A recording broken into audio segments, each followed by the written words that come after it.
Topic को continue करते हैं। अगर हम पार्टी सिस्टम देखें तो भारत में बहुत सारे राजनीतिक दल हैं जो नेशनल लेवल के हैं। भारत में बहुत सारे राजनीतिक दल हैं जो कि चुनाव में खड़े होते हैं, सरकार बनाने की कोशिश करते हैं और सरकार भी बनाते हैं, लेकिन वहां पर मल्टी पार्टी सिस्टम ना होकर दो पार्टीज है जो प्रमुख राजनीतिक दल है। एक है डेमोक्रेटिक पार्टी और दूसरी है Republican party. Multi party system नहीं है, प्रमुख पार्टियां दो हैं। हमारे यहाँ बहुत सारे राजनीतिक दल हैं, उनके यहाँ डेमोक्रेटिक और रिपब्लिकन दो। अच्छा, इलेक्शन कैसे होता है? एडल्ट फ्रेंचाइज के थ्रू यानी वयस्क मताधिकार के थ्रू ही इलेक्शन होते हैं। दोनों जगह पर ये कॉमन सी बात है, एडल्ट फ्रेंचाइज जो है उसके थ्रू वोटिंग होती है। सिटीजनशिप का कंपैरिजन करें तो इकहरी नागरिकता है यहाँ पर, जो कि संविधान की एकात्मकता को शो करती है। ये हमने कहाँ से लिया है? यूके से अडॉप्ट किया है। यहाँ पर दोहरी नागरिकता है, डुअल सिटीजनशिप है, जो कि विशेषता है अमेरिका की कि यहाँ पर राज्य की भी, जिस स्टेट में आप रहते हो वहाँ की भी सिटीजनशिप आप लोगे और आपको कंट्री की भी सिटीजनशिप लेनी पड़ेगी।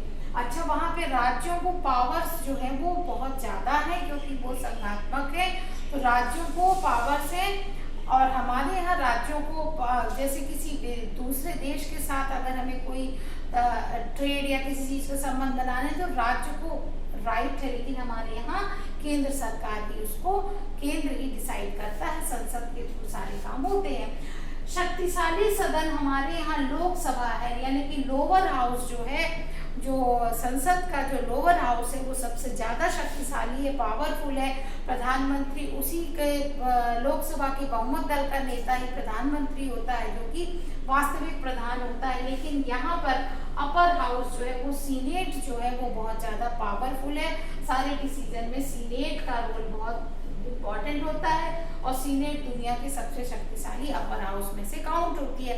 उम्मीद करती हूँ ये चैप्टर आपको समझ में आया होगा। जनरल कंपटीशन में इस तरीके के क्वेश्चन रैंडमली पूछ लिए जाते हैं और पॉलिटिकल साइंस वालों को तो ये पढ़ना ही पढ़ना है, पब्लिक एडमिनिस्ट्रेशन वालों को भी ये पढ़ना ही पढ़ना है। कंपैरेटिव पॉलिटिक्स जो है आज की डेट में ये बहुत ज़्यादा इम्पोर्टेंट हो गया है। और अभी ये टॉपिक लाने का मतलब ये था कि प्रधानमंत्री ने अभी अमेरिका की यात्रा करी है, वहाँ पे स्पीच दी है जाकर कांग्रेस में, तो ये करंट अफेयर का टॉपिक भी बन गया है, इसलिए इसको आप ध्यान से समझेंगे। जब आप समझेंगे तब आपको जो न्यूज़पेपर में आपने देखा है इवेंट्स या न्यूज़ सुनी है तब आपको क्लियर होंगे।